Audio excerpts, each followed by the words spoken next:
Welcome to the Hangry Games Arena, where Kelly Brewster, the author of What's Eating You and host of the Hangry Games, is shaking up the weight loss world. She's providing you with tons of resources and helpful tips to obtain your long-term wellness and weight loss goals once and for all. The Hangry Games is recorded and produced at Open Space Studios. Welcome back, Hangry Game Nation. As always, I pray that you have had an amazing week or weekend thus far. I've got to tell you, though, I had an amazing weekend this past week. Okay, don't freak out. I mean, I did, but I was able to attend my 40th high school reunion this last weekend. I know I freaked out. It's a lot of 40s. It's kind of a lot. But although initially I was a bit hesitant to go, my sister did some prodding and a dear friend of mine encouraged me through Messenger. I made the decision to go, and I have to tell you, it was an amazing decision.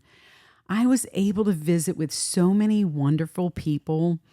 I just grew up with, I got to spend a few hours with them, just kind of catching up and just reminiscing. And the highlight of the event, however, though, the highlight was being able to see my best friend from middle school through high school, who I haven't seen in 35 years. She was so surprised. She didn't know I was coming. She was so surprised. She was thrilled. We hugged for what seemed like forever, and we both felt like we needed it. It was such a great way to spend the weekend. And as always, I still needed to make some good food choices. They had food and cookies and everything else there. But when it's all said and done, when you go to an event like this, a reunion, a wedding, graduation, you're not going for the food. Just keep that in mind. You are going for the experience. And that's what's so incredible. I am absolutely thrilled about the topic that we are discussing today. I am so excited. I sent out a live video. Well, it was live for me. I mean, that's as much as I'm going to be able to do. And you can obviously pick up on my tech illiteracy. But anywho, and I asked for questions about anything and everything you might have. Any questions about wellness, weight loss, and you guys delivered.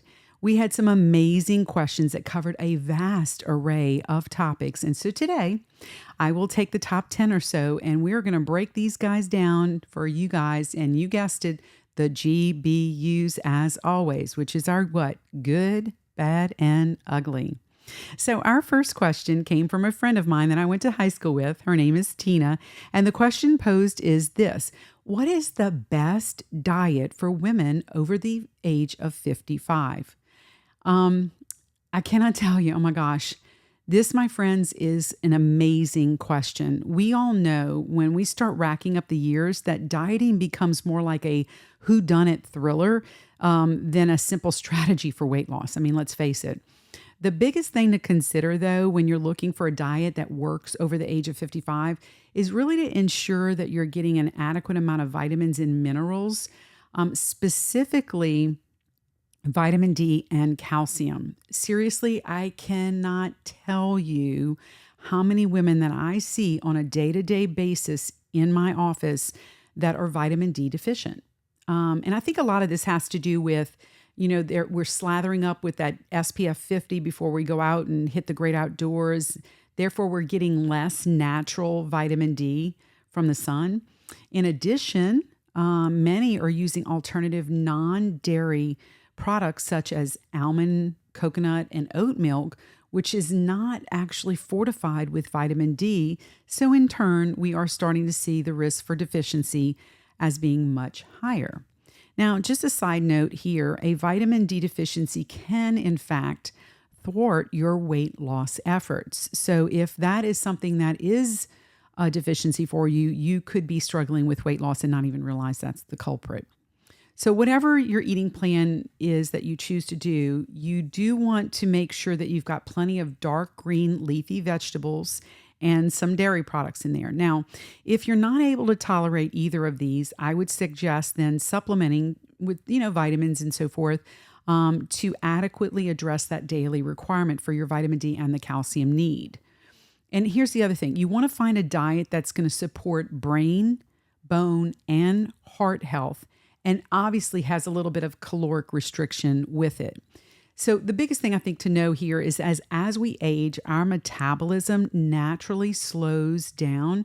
And without that increased expenditure, i.e. exercise or the exercise we used to do, let's say, then we need to make better food choices and reduce the daily intake of refined carbohydrates in our diet. Remember, white bread, white rice, white potatoes, sweets, da-da-da-da-da. Yes, the ding dongs, you know where I was going with that. Okay.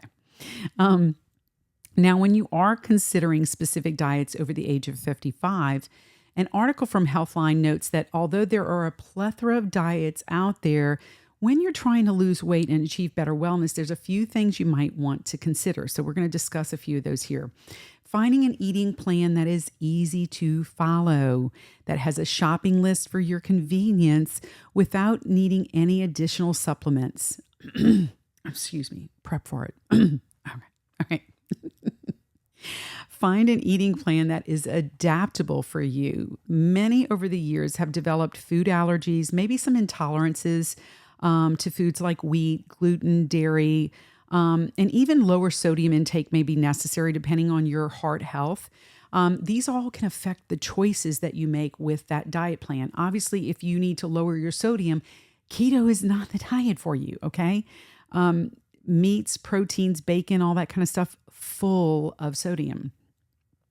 The other thing that they discussed, and they didn't put it this way, this is the KBV version, the Kelly Brewster version, but they said avoid the Nazi diet, the overly restrictive diet, I should say, because it just may not be that feasible to implement due to time, resources, and maybe the ability that you have or the attention you can give to it.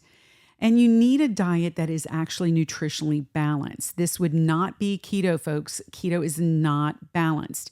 You need something that's going to combine a lot of whole grains, fruits, vegetables, and lean proteins into your daily plan. The other thing is you need an eating plan that is evidence-based. ACV gummies are not evidence-based. These are celebrities trying to sell you this. Keep that in mind.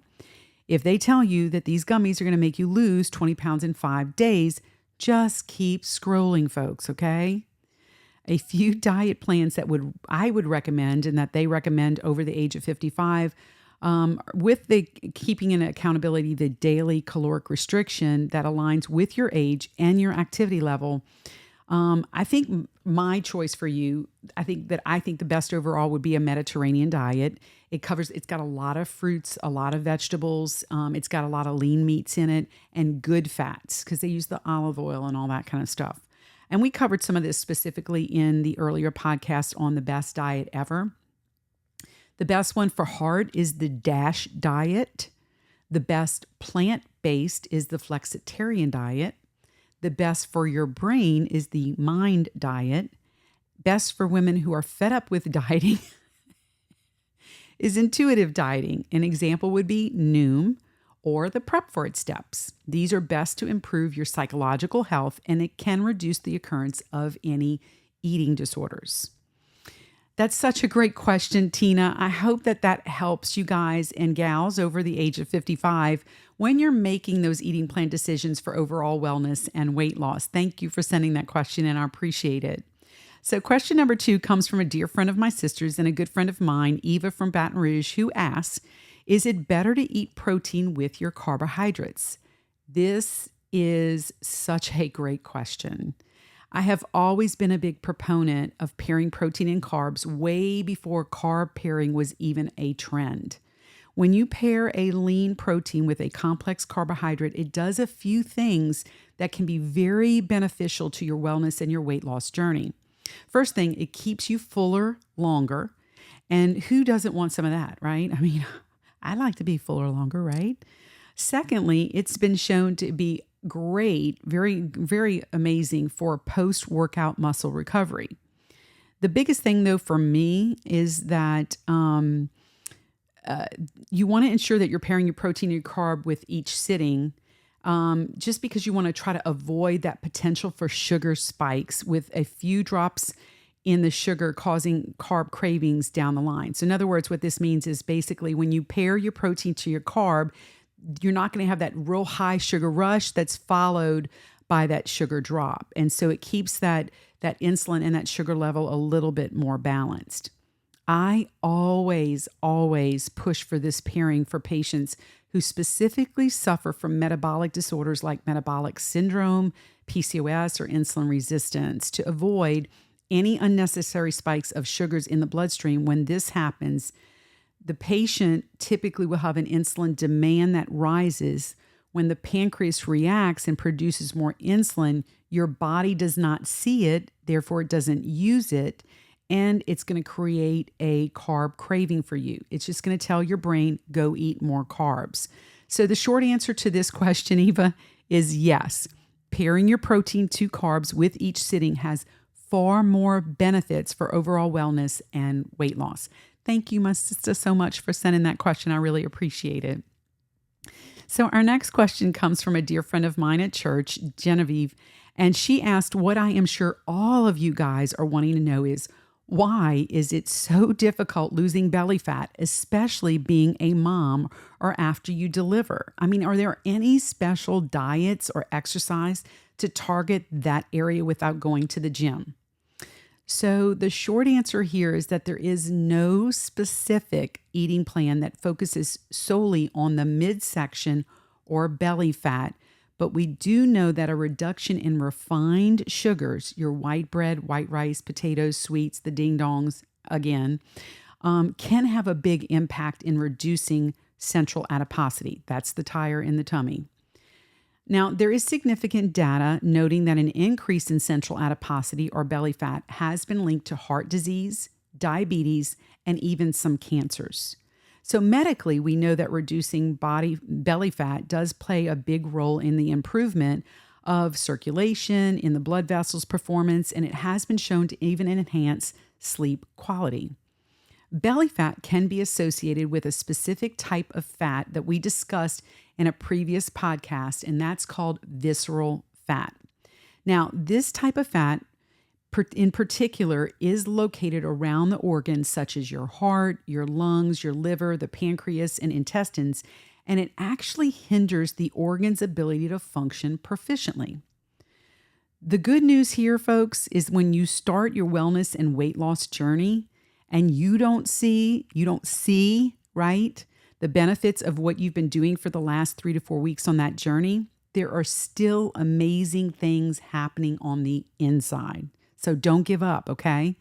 This visceral fat is the first fat you start losing on the journey, and it plays a big role in how you're going to feel, which in turn causes that positive feedback or momentum in the journey. What the? Yes. So in essence, the more visceral fat you lose, the better you feel, the more you are willing to continue these positive strategies. So in essence, providing even more positive results. It's the snowball effect, but all in a good way, right? Exactly. Carrie Stewart, who is a registered dietitian with Johns Hopkins, reviewed a few ways to whittle the weight down specifically in the Midtown area.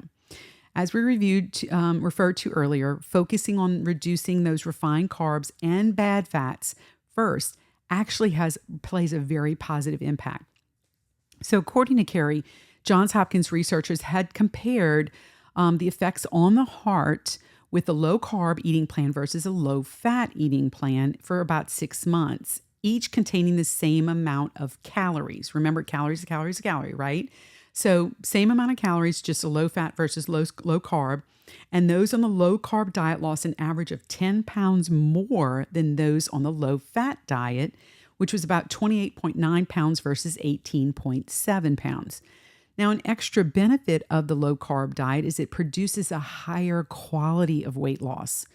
All of that equates to a better overall weight loss with definite benefits to the midsection as well as your health, right?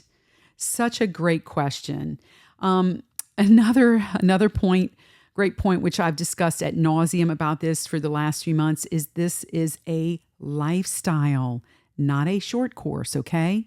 And one of the main reasons that I say eating plan versus diet is because diet implies short-term solutions, whereas an eating plan promotes a long-term plan for overall wellness.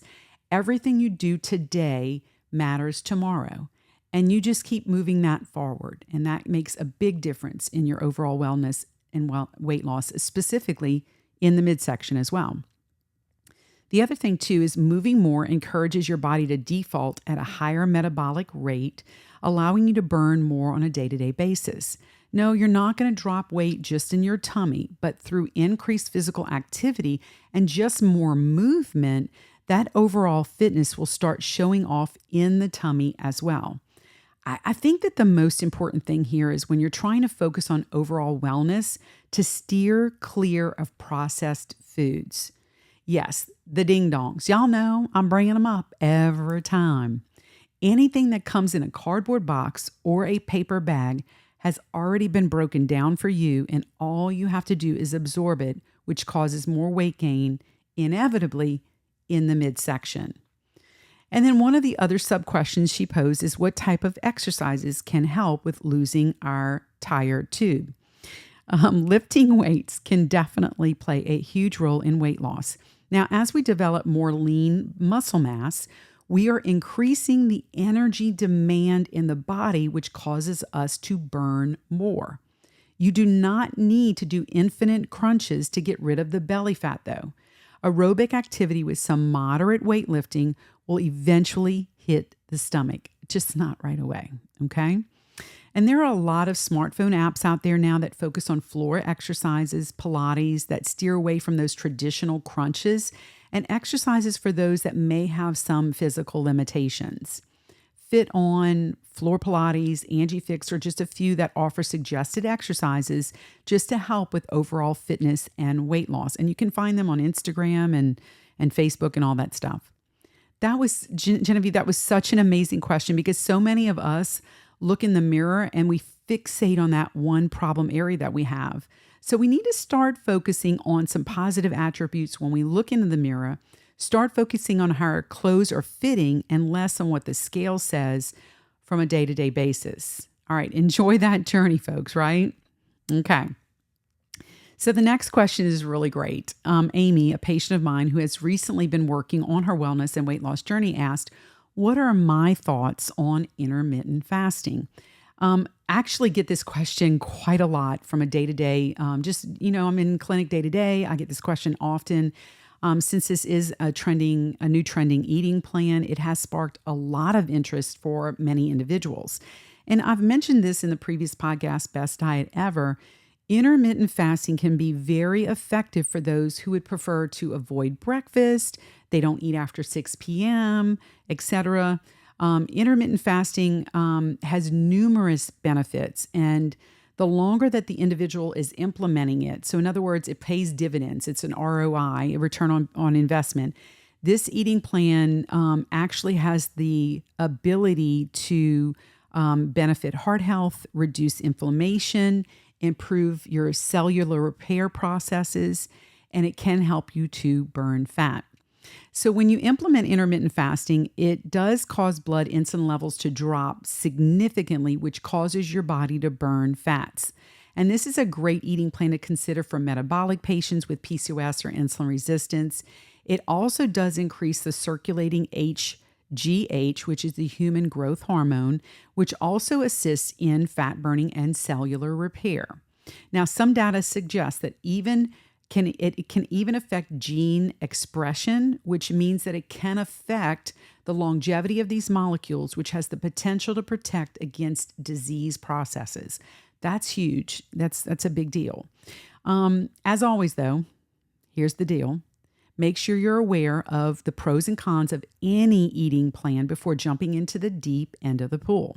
First and foremost, make sure you're able to still make good, healthy food choices when breaking your fast. Intermittent fasting does not mean that you don't eat for 16 hours and then eat whatever else you want for the rest of the time. Make sure that this is the right eating plan for you. If you are a breakfast eater, I love breakfast, and waiting till lunch is just not your thing, then this may not be the eating plan for you. Seriously, this was a great question, Amy. I really appreciate that. I hope that answered the question for you. Okay, so this next question comes from one of our guys. Yes, we have guys in our Hangry Game Nation, folks, and they rock. They do. So James, a dear friend in the Lord and a boat captain, had an awesome set of questions. He states, being a big guy, I have always eaten to get full. I have now come to the realization that this is not good to do, but if I follow the recommended daily calorie intake, I'm not getting enough. How do I find the right amount? Love, love, love this question. So many individuals, both men and women, are perplexed by that daily calorie intake and how to find that sweet spot, right? To feel satiated, but to still either lose or maintain their weight. So there's a few things to think about here. There are a lot of free apps that will allow you to put your weight, your height in, and then based on your BMI and the time frame for weight loss and your activity level, it's going to give you a suggested daily calorie intake. For instance, MyFitnessPal, Lose It, Weight Watchers, etc. But I think the key here is to remember that a calorie is a calorie is a calorie. So 200 calories of broccoli has a lot more surface area than 200 calories of cheesecake, right? Okay, with that being said, the way you can feel satiated within the recommended daily requirement is by making good calorie choices, like an apple instead of applesauce, 2 cups of sauteed vegetables instead of 2 cups of white rice. Air-fried zucchini slices are going to be far lower in calorie than Pringles baked chips. See how they put that in there? Baked, right? Reading food labels is huge here. You really need to know what you're eating so that making better food choices comes easier to you. Also remember, just because the BMI scale says you need to be 150 pounds at 6'2", doesn't mean that that's what's best for you. I always felt like the BMI charts were made for those people that were like in Twiggy's era, and they focused on these super, super lean body types. If you are in fact a big boned individual, get to a healthy fighting weight for you. Maybe it's more in line of a 27 or a 28 BMI versus a 24 BMI. That's okay. Do you feel healthy? Look healthy? Then you're where you need to be.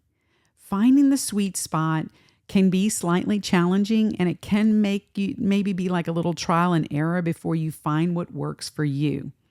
Most men can usually start around an 18 to 2,000 calorie a day low carb eating plan, and then based on the weekly weight loss and the physical activity, you can either tighter it up or tighter it down to meet the goal weight.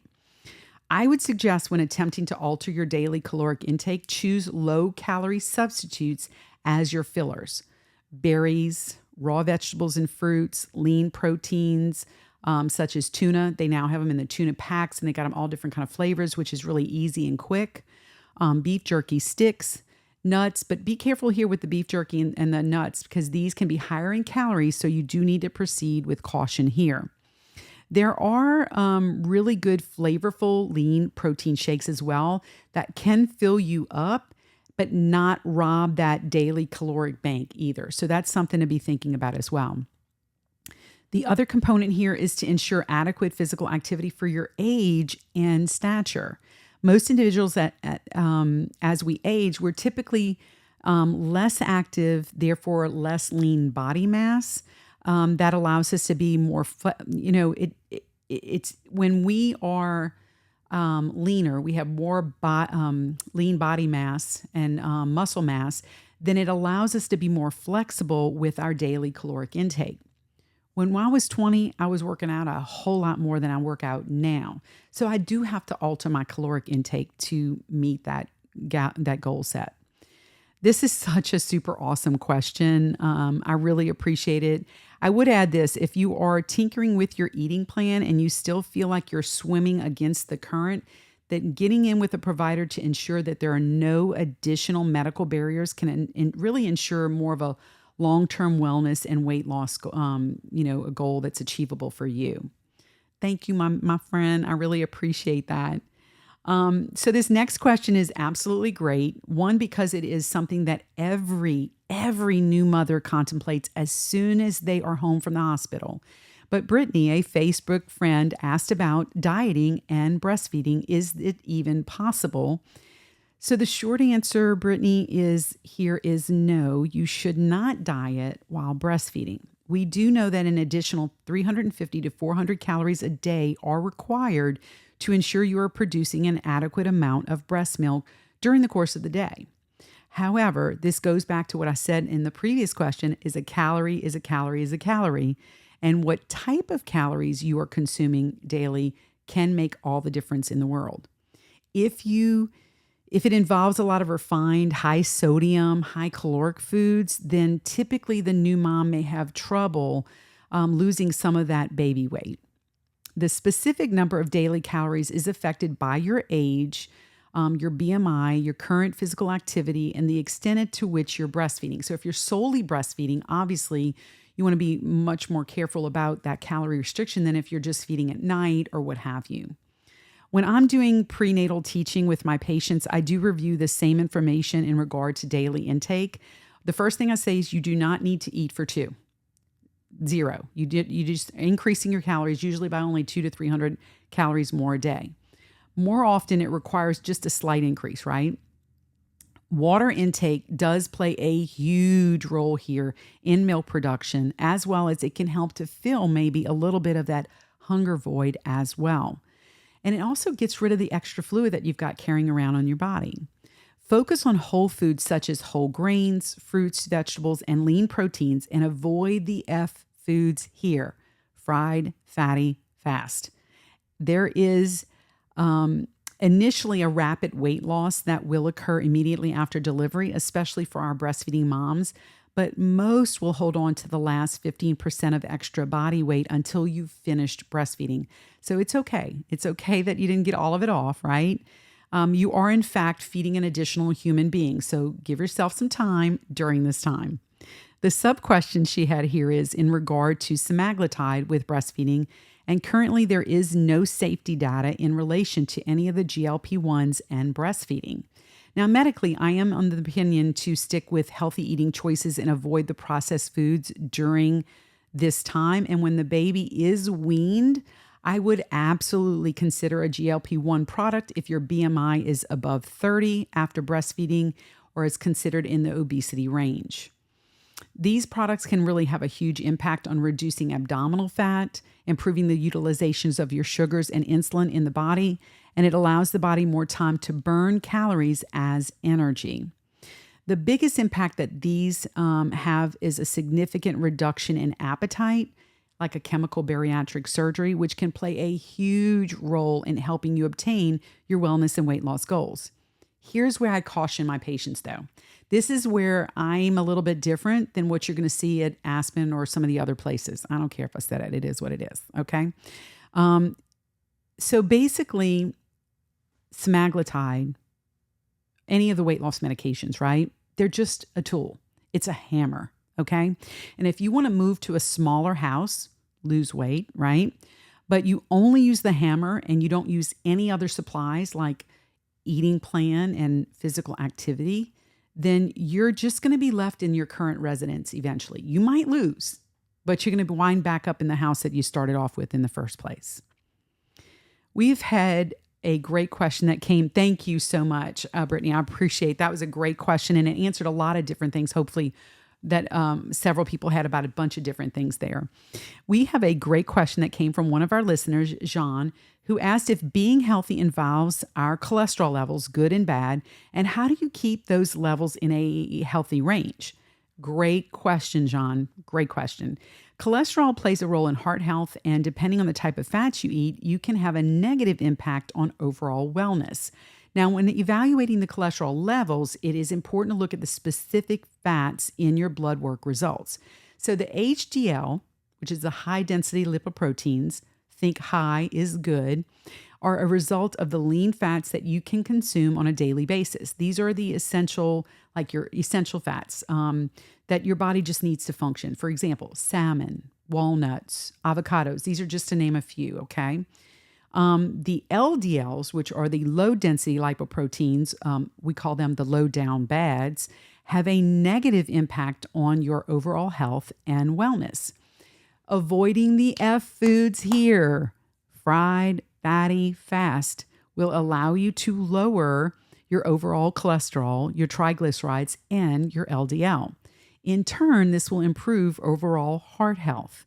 Increasing your daily fiber intake does also play a positive role here as well, and it can actually help you a little bit with weight loss because it creates a fuller feeling during the course of the day, and it does reduce abdominal bloating, which is secondary. It kind of regulates the bowels, and so you have less bloating. John, I pray that this helps you to make better choices each and every day, and thank you so much for that question. So this last question is incredible. It comes from a tremendous friend of mine who has asked to be anonymous. How do you lose or maintain your current weight when your significant other is not supportive of your endeavor, or even worse, is overweight and they're okay with it? This is a tough one because in a wellness and weight loss journey, support is so important because there will be moments of weakness where we need that DE, designated eater, to step in and support our decisions or help us mend our wounds from bad decisions and avoid further major pitfalls. Although our last podcast, I think it was 2 podcasts, it was the last podcast, reviewed this particular topic in far greater detail. I will say this though, when it is all said and done, this is our journey, no one else's. When we need to make those healthy choices for us, yes, we want to be the healthiest versions for our loved ones and our family, but ultimately the buck stops with me, the buck stops with you. You need to have a resolve that no matter where you are going or what you are doing, I am going to make the healthiest choice for me. Is it harder? Absolutely. Is it doable? Yes, indeed. If your significant other is the culprit, find an accountability partner that you can text on a dime and just run something by them so that they can either encourage you at that moment or, if needed, glass check you if you need that too. But again, the buck stops with you. Guys, this was by far one of my favorite podcasts to do. I truly loved getting questions from our followers. The biggest thing was like not answering them right away. I was trying to hurry up and answer them. And I hope that I was able to answer your questions, but even further encourage you in your wellness and weight loss journey. So let's talk about some takeaways. Like, Kelly, how do I get takeaways from questions? I'm so glad you asked that question. I hope that one of these questions spoke to you. If so, what can you do in your current situation to implement better planning or choices in this journey? Contemplate where you are and is there something that is creating a barrier for you, and then find ways to work through the issues. You are your best advocate. But remember, you have a nation of supporters behind you. Make sure and like the YouTube channel, which is the prepforit.com, or subscribe to the Hangry Games to get notifications of any of the upcoming podcasts. Check out the prepforit.com for new spotlight recipes and other tips of the trade. It has been an absolute pleasure hanging out with you guys today. This was so much fun. I want to do the quick question and answer again. I really do. So start thinking, what kind of questions do I want to ask her next time around? I really want to hear from you. I pray that you have a great week this next week, that it's blessed. But until next time, remember, may the odds always be in your favor. I'll see you next time. Have a great day.